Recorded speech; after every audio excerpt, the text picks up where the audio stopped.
noches, muy buenas tardes, muy buenos días. Mi nombre es Claudio Sebastián Soto y esto es el canal Juicio Analítico CSS.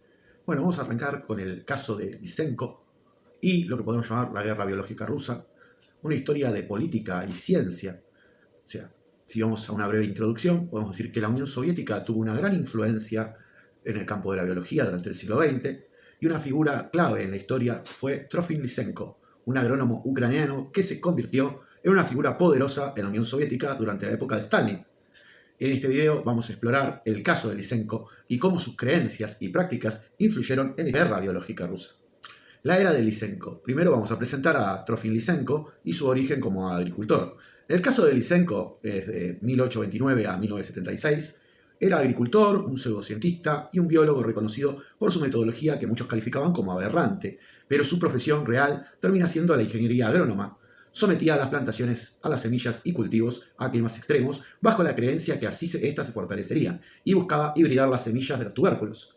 El caso de Lysenko es muy particular con su teoría agónica, una mixtura del darwinismo y otras teorías. Es además considerado, en cierta medida, un magufo de métodos equívocos para lograr la colectivización agraria de la URSS. Se consumó por la imposición de políticas agrarias y derivadas de su cosmovisión tras su jerarquización y que se ajustaban a la realidad del Estado soviético. Con un nombre de gestión, Lysenko era presidente de la Academia de Ciencias de la URSS. La teoría del heredismo agónico ganaba popularidad por ese momento y es por esta que fue acogida en la Academia de Ciencias Soviética. La teoría de Lysenko estaba basada en la temperatura de la floración para lograr adquirir caracteres adquiridos, venida esta teoría del marxismo.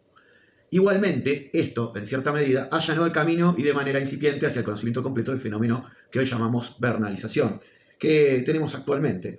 Pero, ¿qué pasaría si simplemente alguien te quisiera convencer que tras simples manipulaciones ambientales podés transformar una clase de trigo en otra cosa? Suena a alquimismo. Trofim Lysenko, un hombre de formación agronómica limitada, se convirtió en el instrumento útil al servicio de la ideología imperante de la URSS, reconvertida en un dogma científico de carácter leninista-stalinista. Las aventuras de Lysenko comenzaron en una remota estación agrícola del norte del Cáucaso, redescubriendo la vernalización, un procedimiento conocido desde mediados del siglo XIX, en un intento por mejorar las cosechas invernales de trigo. Para ello, humedecía y refrigeraba las semillas que se plantaban en primavera y completaba su ciclo de vida de modo más corto que lo normal, lo que hacía que se cosechasen antes de otoño, lo que resultaba en un gran valor para esa región y de veranos muy cortos.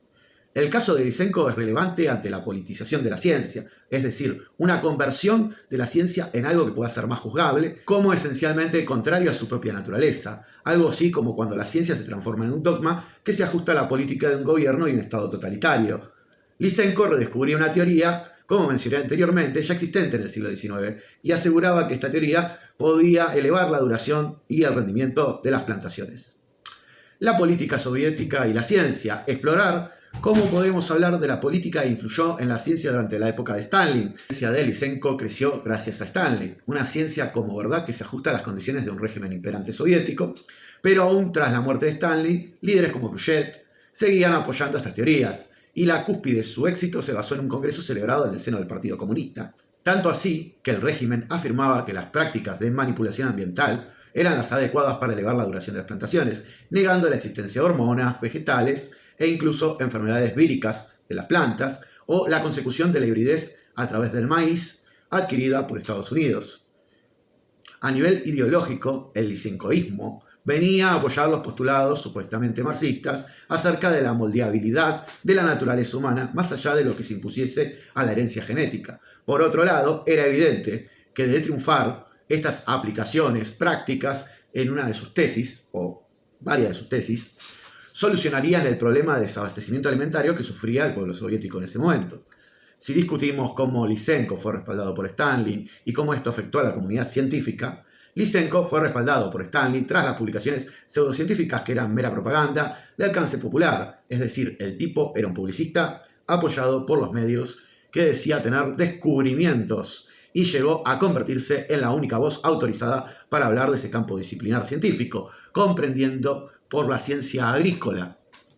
El poder de Lysenko era tal y su personalidad tan extrema que convirtió en prisioneros políticos a numerosos científicos opuestos a sus tesis, algunos de los cuales murieron. Entre ellos cuentan el botánico y genetista Nikolai Vavilov, que murió en 1943. de malnutrición, en la cárcel. Bueno, imagínate la persecución que era tan grande que otras disciplinas como la genética se transformaron de algún modo en enemiga del pueblo obrero, y el ADN, cuando fue descubierto, una superstición de los medios occidentales.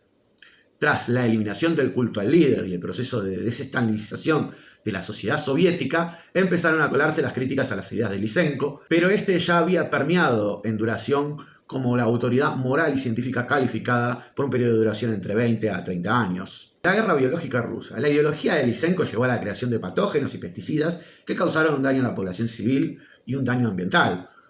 La guerra biológica, que fue utilizada como una herramienta de control político, y esto afectó a la sociedad soviética en un consenso científico único y totalitario.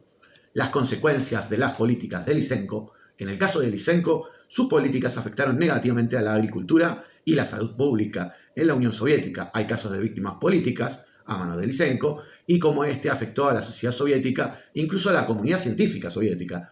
El caso de Lysenko nos puede servir como una verdadera advertencia sobre la mezcla de la política y ciencia. Tal es así que en la ciencia política hablamos de que la política prima por encima de la ciencia. Estamos hablando de un término figurativo, del lysenkoísmo, es decir, la sumisión de la ciencia a la política con un fuerte componente ideológico.